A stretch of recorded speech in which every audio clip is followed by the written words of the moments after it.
Ils sont jeunes, ils sont fous, ils ont des écharpes autour du cou.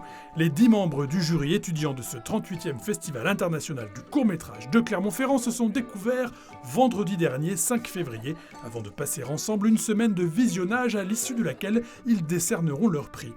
Une semaine réjouissante qu'ils doivent à l'association organisatrice du festival, bien sûr, sauf qui peut le court-métrage, mais aussi à l'université Blaise Pascal et au Crous de Clermont-Ferrand.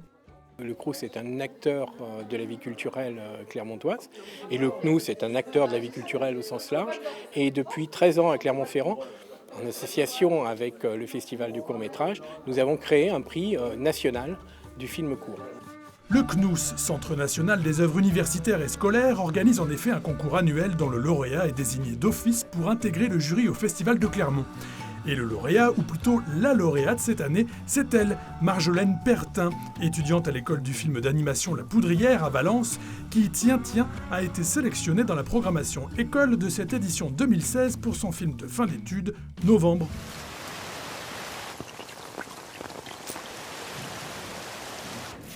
Mais au fait, qu'est-ce qui fait l'intérêt et la singularité du prix étudiant ? C'est difficile à dire, mais je pense qu'on a tous un regard différent qui vient aussi du fait de notre génération. Et je pense que ça va être intéressant déjà de voir si on a une autre idée du prix, parce que des fois ça arrive que le jury étudiant décerne le même prix qu'un jury national. Et oui, je pense que c'est important, parce que ça montre aussi nos valeurs, ce à quoi on tient, ce qu'on a envie de défendre aussi. Pour ce qu'ils ont déjà défendu, il y a bien entendu l'amour du cinéma, point essentiel de leur motivation qui les a amenés dans ce jury, et ce, quel que soit leur cursus universitaire. Une diversité de parcours à laquelle tient l'université Blaise Pascal, qui sélectionne avec sauf qui peut 9 des 10 jurés étudiants. Mais en parlant d'étudiants, n'ont-ils point des études à suivre, ces jeunes gens ?